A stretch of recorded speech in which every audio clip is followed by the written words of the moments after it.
Father and our God, we come before you in the name of Lord Jesus Christ, whom we remember on this Palm Sunday. In Psalms 24, King David said that, "Lift up your heads, your gates be lifted up, ancient doors, that the King of glory may come in." Yes, Lord, we lift up our heads, gates, and hearts so that the King of kings, sovereign, mightiest, passionate King may come in. Yes, Lord, we accept our authority on us, we accept our sins, we surrender ourselves to you, we empty our heart to invite you. Lord, you know the current situation of our country and world. Please deliver us from this. We are not able to assemble on your holy sanctuary to worship you. Lord, you are the God who shed your holy blood on cross to heal us. We claim the holy blood of Calvary. Please save our world and country from coronavirus. Lord, we are praying for doctors, nurses, and paramedical staff who are serving the victims day and night. We pray for their families. We remember our Sunday school and our church elders, church members. Protect them, bless their families, give us nice wisdom and knowledge. In Jesus' name we pray. Amen.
God, glory to God. It's a great pleasure to get connected to you through WhatsApp after 2 Sundays for the general session. Children, do you know what is special today? It's not a general Sunday. Yes, today is Palm Sunday. Do you remember? Every year we'll take the procession round the church with the palm leaves decorated with the flowers and all. With the songs like Hosanna Padam Yesu Dasulara Isaiya Messiah Ku Unnatamandu Hosanna. Yes, children, today is Palm Sunday. Let us look into the Bible. Before going into the story, let me quote a sentence. Being crucified like a criminal, he rode into the city like a king. Understand, seniors? He was crucified like a criminal on Good Friday. On Palm Sunday, he rode into the city, Jerusalem, like a king. How he rode? Let us see. So, when we'll open our Bibles, in Matthew 21, the Bible speaks. Matthew 21 verses 1 to 9. Yes, Jesus' last journey, last week on earth, he rode into Jerusalem on the donkey. So when he started journey, he said to two of his disciples to go into the town and untie the donkey and get it. And he's given the instructions to the disciples. When you'll go to the town, when you'll try to open the town, the people of the town will put you a question. For what purpose you are taking this donkey? That time, you be good enough. Give the reply that this donkey is for Jesus. When he has done with this, he'll get it back to you. Yes. Disciple is nothing but they are the followers. They have followed what the Jesus said. Yes. Today, we have to follow what the Bible is saying for us. Either it may be the 10 Commandments, fruits of the Spirit, Beatitudes. We have to go according to that. Whatever the Bible is teaching, whatever we are learning every Sunday in the Sunday school. Yes, children. So, let us come back to the story once again. Jesus started the journey on the donkey to Jerusalem. Disciples were ready enough to remove the upper garments, the cloaks, long garments, to put it on the donkey. Jesus sat on that. The people started running, coming to Jesus. We don't know how it spread the news that Jesus was on the way to Jerusalem. That time, they didn't have the internet, Wi-Fi, WhatsApp, nothing was there. But everyone today, Corona, news update, how many death cases? We'll be waiting for the news update through Wi-Fi. Yes, but that time, they didn't have anything. How the message spread? In Luke's Gospel, when we were getting ready for TMR exams, Luke's Gospel, full of miracles. He has given the sight to the blind. He touched the lepers. He raised the dead. Through that, people came to know about Jesus. He became very famous. Everyone started running to Jesus. Who didn't have the clocks? They ran to the fields. They cut down the palm branches. They put the branches down and the donkey was walking on that. Jesus started the journey. Children, do you remember? Annual day, sports day, we'll put the green carpets for the guest of honor we receive.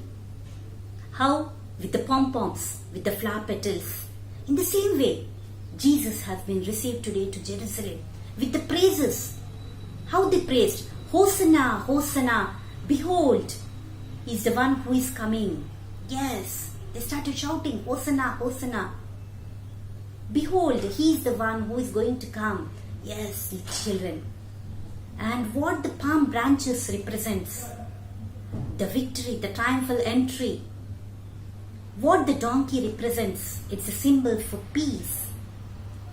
Hebrew word Hosanna means save us. Jesus has come into this world to save us, to give the peace. He has a victory over the death. Yes, children. When he entered into the Jerusalem, people couldn't recognize him. They were busy in their training. Jesus' heart was paining a lot. Yes, this is the time for us, the Palm Sunday. is the time to get our hearts repaired for the agony of His passion and the victory, the joy of His resurrection. Let us cover the road to the cross with our hearts, mind and soul. So before closing the general session, let us look back into the memory verse. You can open your Bibles. Matthew 21 verse 9. Behold, He is the one. Children, this memory verse Anjali Akka is going to teach for you. The memory verse, that is Matthew 21:9. Blessed is the one who comes in the name of the Lord. Matthew 21:9. Blessed is the one who comes in the name of the Lord. Matthew 21:9. Blessed is the one who comes in the name of the Lord. Matthew 21:9.